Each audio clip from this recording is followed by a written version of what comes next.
여러분 안녕하십니까? 광주 MBC 뉴스투데이 시작합니다. 먼저 오늘의 주요 뉴스입니다. 담양의 한 제지공장 지붕을 수리하던 하청 노동자가 추락해 숨진 사고를 수사한 경찰이 공사를 발주한 업체 대표를 무혐의 처분했습니다. 한전이 농사용 전기 단속을 한다며 농민 없는 집에 무단으로 드나든 사실이 드러났습니다. 시민단체는 기준과 규정 없이 농사용 전기 단속을 한다며 한전 임직원을 추가 고발했습니다.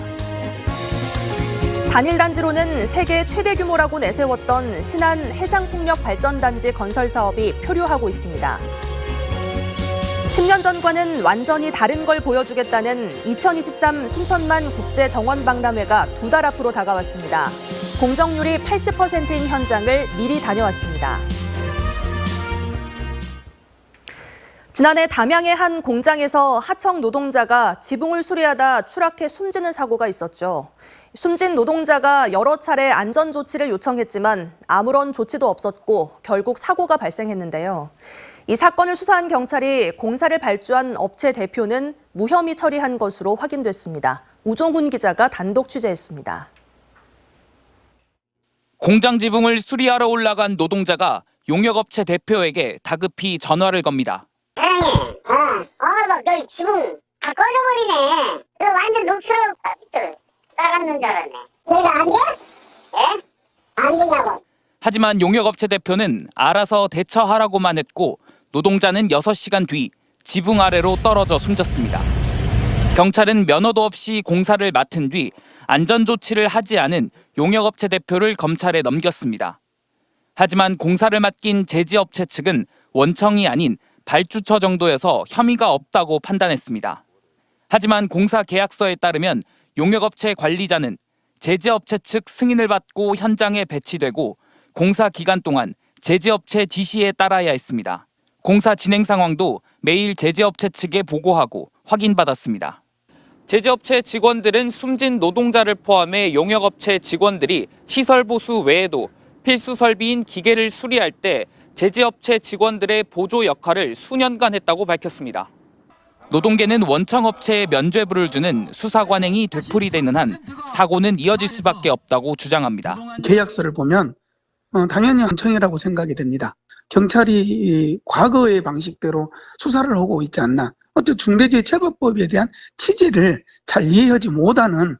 고용노동부는 사고 발생 넉 달이 지나도록 조사 결과를 내놓지 않고 있고 사건을 넘겨받은 검찰은 수사 중인 사안이어서 답변할 수 없다고 밝혔습니다. MBC 뉴스 우종훈입니다. 지역 노동계가 중대재해처벌법 시행 1년이 됐지만 노동자 사망 사고는 줄지 않고 있고 법은 실질적인 효과를 발휘하지 못한다며 정부의 대책을 촉구했습니다. 민주노총 광주본부는 어제 기자회견을 열고 중대재해처벌법이 시행된 지난 1년간 법령 위반으로 송치된 30여 건의 사건 가운데 재판에 넘겨진 건 11건에 그치고 정부가 친기업 정책을 벌이는 사이 산업 현장의 노동자 산재 사고는 끊이지 않고 있다고 밝혔습니다. 아직 눈이 완전히 녹지 않아서 빙판길인 곳이 많은데요. 오늘 또다시 눈이 내리겠습니다. 오늘 예상되는 눈의 양은 광주와 전남 서부에 2에서 7cm, 전남 서해안을 중심으로는 10cm 이상입니다. 내일도 눈이 이어지겠는데요. 내일 예보된 눈의 양은 광주와 전남에 1에서 3cm, 전남 동부 남해안을 중심으로 1cm 미만입니다. 오늘과 내일 많은 양의 눈이 예보되면서 대설특보도 내려졌습니다. 흑산도 홍도에서는 이미 대설주의보가 발효 중이고요. 서해안 지역을 중심으로 대설예비특보가 발표된 가운데 이 특보는 오늘 오후 사이 발효되겠습니다. 강풍특보도 함께 내려졌습니다. 해안 지역을 중심으로 예비특보가 발표된 가운데 강풍예비특보는 오늘 오후 사이 발효되겠고요. 순간풍 속 시속 70km에 달하는 매우 강한 바람이 동반되겠습니다. 시설물 관리 철저히 하셔야겠습니다. 광주에 오늘 아침 기온 영하 3도 안팎으로 추위가 이어지고 있는데요. 맹추위가 이어졌던 어제보다는 4도가량 높은 기온입니다. 한낮 기온 영하 1도로 오늘 낮 기온은 어제보다 1, 2도가량 낮겠습니다. 따뜻한 옷차림 하셔야겠습니다. 날씨 정보였습니다. 한국전력이 농사용 전기를 쓰는 농민들에게 명확한 기준 없이 위약금 폭탄을 물리고 있다는 소식 전해드린 바 있는데요. 이 과정에서 한전 직원이 집주인도 없는 저온 창고에 무단으로 들어간 사실이 드러났습니다. 단속을 위한 행동이었다고 하지만 불법이 아니냐는 지적이 나오고 있습니다. 임지은 기자가 취재했습니다. 전남 구례군에서 벌꿀 농사를 짓는 한 농가의 앞마당입니다. 아무도 없는 집에 한 남성이 들어오더니 창고 문을 엽니다. 잠시 뒤 스마트폰으로 창고 내부를 구석구석 찍은 뒤 집을 떠납니다. 그리고 30분 뒤 양봉 농민인 집주인에게 한 통의 전화가 걸려왔습니다. 한전 직원이었습니다. 전화가 왔더라고요. 한전 직원이요. 근데 나가 바깥에 나와 있으니까 그 다음날 오라니까 그 다음날 왔더라고요. 그런데 통화 하루 뒤 700만 원의 위약금 폭탄을 맞았습니다. 저온 창고에 쓰는 농사용 전기를 부당 사용했다는 건데 창고 한켠에 있던 유자차 한 통과 우유 한 상자를 농산물이 아니라며 문제 삼았습니다. 공문도 없었고 그런 말 한마디도 없었고 700 얼마를 내야 되네 어찌네 막 겁을 줬었더라고요. 하지만 한전 직원은 주인 없는 집에 무단으로 들어와 사진을 찍어간 사실은 말하지 않았습니다. 만약에 집주인의 협조를 구하지 않고 그 방문자가 임의로 주거에 침입해서 창고문을 열어보고 물건의 여부를 확인했다면 주거 침입이 성립할 가능성이 있습니다. 위약금 기준도 없습니다. 위약금이 너무 많다고 읍소하자 700만 원인 위약금은 70만 원까지 내려갔습니다. 무단 침입에 고무줄 위약금까지. 농민들은 한전의 농사용 전기 단속이 이젠 횡포에 가깝다고 하소연합니다. 구례 곳곳에서는 힘없는 농민들에게만 위약금을 부과했다며 한전을 비판하는 내용의 현수막이 내걸렸습니다. 한전 측은 농가 무단 침입 논란에 대해 사실 여부를 확인하고 있다고 말했습니다. MBC 뉴스 임지은입니다. 앞서 보신 것처럼 기준과 규정 없이 농사용 전기 부당 사용에 위약금을 물리고 있다며 시민단체가 한전을 추가 고발했습니다. 서민민생대책위원회는 한전이 계도 없이 규정에 없는 불법 단속과 위약금 부과로 피해를 가중시키고 한전의 적자가 농가로 인해 발생한 것처럼 책임을 떠넘겼다며 경찰청에 한전 대표와 임직원 15명을 추가 고발했습니다. 단일 단지로는 세계 최대 규모라고 내세웠던 신안 해상풍력발전단지 건설 사업이 바다에서 표류하고 있습니다. 정부가 바뀐 이후에 추진 동력도 크게 떨어졌습니다. 문현철 기자가 보도합니다. 해상풍력 발전단지 건설 계획입니다. 오는 2030년까지 3단계로 추진되는 해상풍력 발전단지는 총 8.2기가와트 규모로 단일 단지로는 세계 최대 규모로 꼽힙니다. 원전 8개 맞먹는 발전 용량입니다. 총 투자금은 48조 5천억 원에 달한 발전단지는 민간에서 투자하고 송전선로는 한전과 발전사가, 지원부두는 해양수산부가 부담할 예정입니다. 전람도는 450개 연관기업 육성과 12만 개 일자리 창출 등 미래 먹거리이자 전남형 상생 일자리 사업이란 청사진을 제시하고 있습니다. 그런데 의욕적으로 출발했던 해상풍력 사업이 본 궤도에 오르기 전부터 제동이 걸렸습니다. 공군이 군사 레이더 차폐 현상을 문제로 삼고 있습니다. 날개까지 포함한 해상풍력 발전기의 높이가 250m에서 최대 280m로 레이더 전파를 가릴 수 있다는 주장을 하고 있습니다. 전라남도 등이 지난해 하반기부터 협상하고 있으나 실마리를 아직 찾지 못하고 있습니다. 원전 부흥을 외치는 윤석열 정부 출범 이후 해상 풍력 발전의 추진 동력과 의지도 크게 떨어졌습니다. 산업부에서는 총괄로 움직여줘야 되는데 우리처럼 이렇게 적극적이지가 않고, 해수부는 해상교통안전진단 때문에 잡고 있고, 환경부는 이제 이렇게 환경 영향성 평가하면서 이것저것 꼬투리 잡고 그런 것 때문에 힘들죠. 복잡하고 까다로운 인허가 절차도 발목을 잡고 있습니다. 준비부터 실제 발전기를 세우기까지 걸리는 시간이 10여 년. 다른 나라는 3년이면 가능해 국내 해상 풍력 발전 산업의 경쟁력을 떨어뜨리는 요인입니다. 인허가 절차를 단축하는 풍력 발전 보급 촉진 특별법이 발의됐지만 국회에서 단 한 발짝도 못 나가고 있습니다. 그 어장에 그걸로 해서 폭력으로 인해서 피해가 가지 않을까 그렇게 생각하고 있는데, 그 공유제라든가 그런 모든 부분이 이제 이렇게 시간이 가면서 귀로 듣다 보니까 폭력이 빨리 진행됐으면 좋겠다라고 그렇게 생각하고 있습니다. 신안 해상풍력발전단지 건설 사업이 당초 계획보다 크게 늦어지고 있고 내년 착공 예정이었던 자운도 해역 90메가와트 규모의 시범 단지도 지금으로선 불투명한 실정입니다. 신안 해상풍력발전단지에 대한 정부 차원의 과감한 결단이 없으면 당장 돌파구 찾기가 쉽지 않아 보입니다.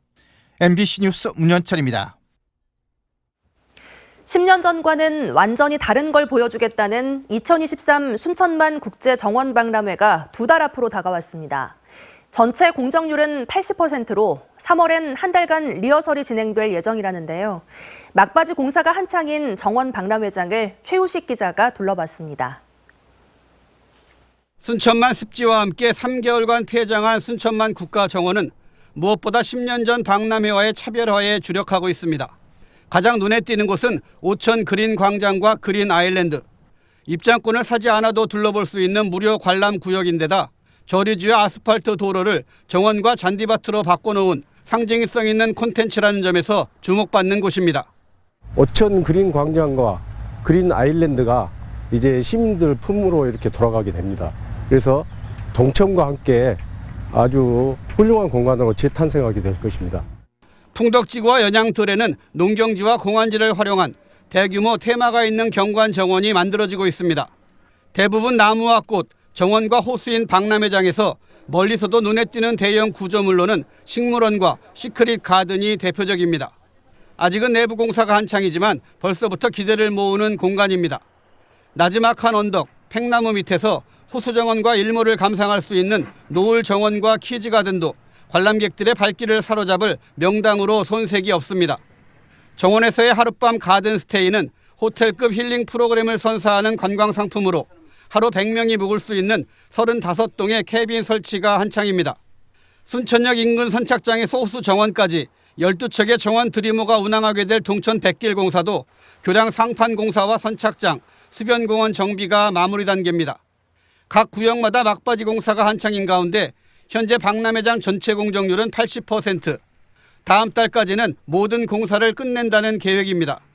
3월 한 달 동안에는 화해 연출과 그동안에 공사했던 것을 미비점을 보완하면서 관람객을 맞이할 수 있는 총력 태세를 지금 갖추고 있습니다. 오는 4월부터 7개월 동안 800만 명의 관광객을 맞이할 순천만 국제정원박람회 개막이 이제 60여일 앞으로 다가왔습니다. MBC 뉴스 최우식입니다. 지난 25일 오후 2시 20분쯤 여수 국가산단 내 석유화학 공장 외부 배관에 균열이 발생해 유해물질인 석유 연료가 누출됐습니다. 하지만 누출된 양이 적어 인명피해는 발생하지 않았습니다. 공장 측은 최근 기온이 급격히 낮아지면서 건물 외부에 있는 배관이 동파된 것으로 보고 균열 부위를 보수한 뒤 누출된 유해물질 제거에 나섰습니다.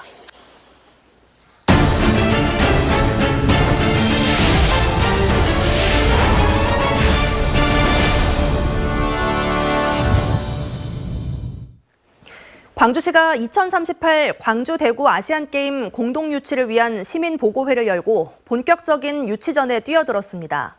하지만 아시안게임 공동 유치에 따른 경제 효과와 찬반 여론을 두고는 기대와 우려가 교차하고 있습니다. 보도에 김영창 기자입니다. 광주 지역 체육계 인사와 시민 등 200여 명이 한자리에 모였습니다. 2038 광주 대구 아시안게임 공동 유치를 위해 공감대 형성과 경제 효과를 알리고 본격적인 유치전에 뛰어든 겁니다. 시민들의 폭넓은 의견을 수렴하고 공감대를 형성하기 위해 마련한 자리입니다. 때문에 이번 보고회에서는 예산 투입만큼 얼마의 경제 효과를 거둘 수 있는지가 설명됐습니다. 아시안게임에 투입되는 예산은 모두 1조 817억 원, 광주시는 유치에 따른 파급 효과로 생산 유발액은 1조 4천억 원, 부가가치 유발액은 6,800억 원, 취업 인원을 16,000명으로 잠정 집계했습니다.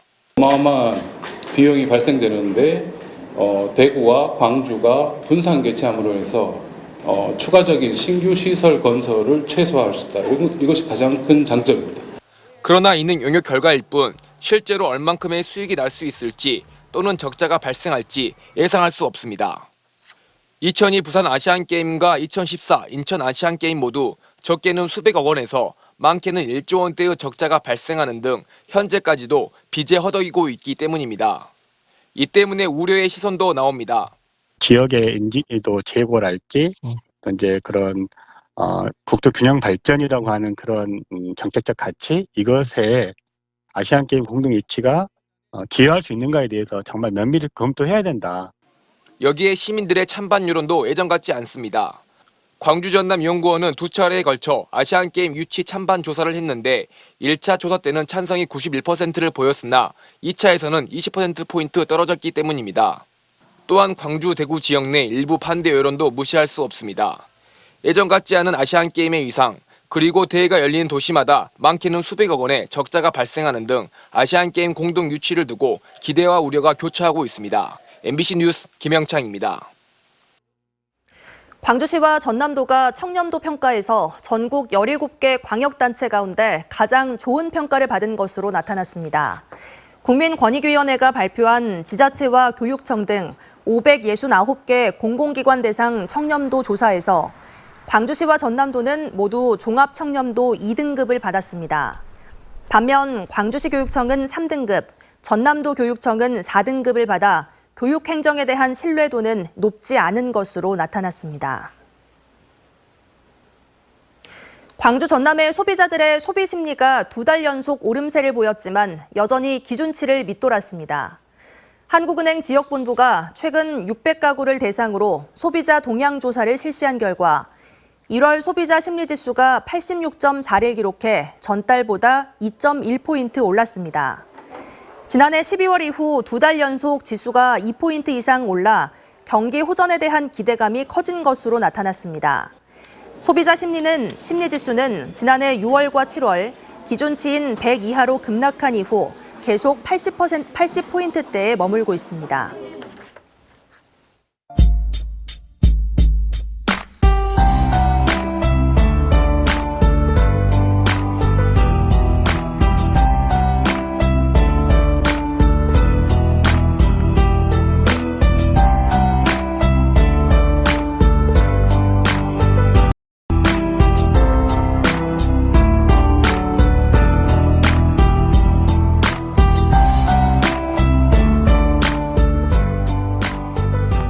오늘 또다시 눈 소식 들어 있습니다. 오늘 예보된 눈의 양 광주와 전남 서부에 2에서 7cm고요. 전남 서해안을 중심으로는 10cm 이상의 폭설이 내릴 가능성도 있습니다.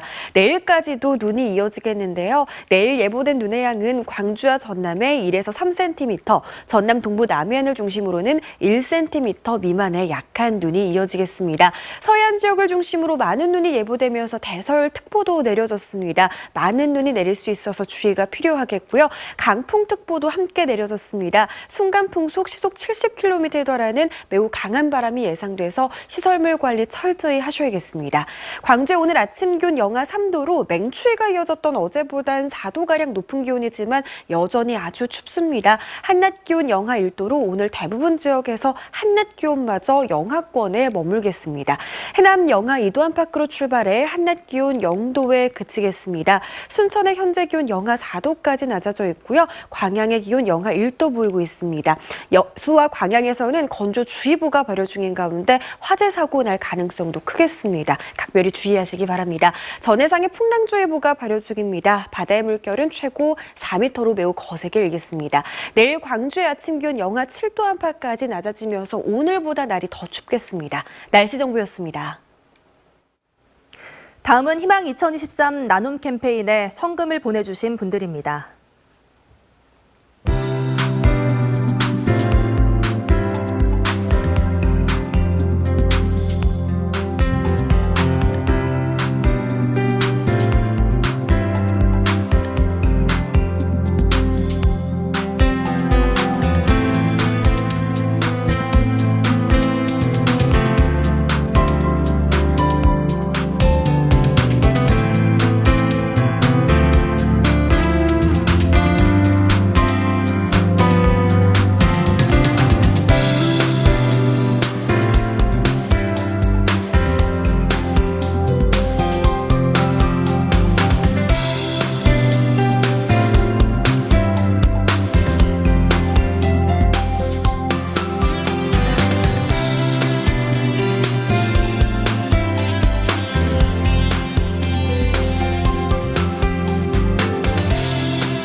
이상으로 뉴스 마칩니다. 시청해주신 여러분 고맙습니다.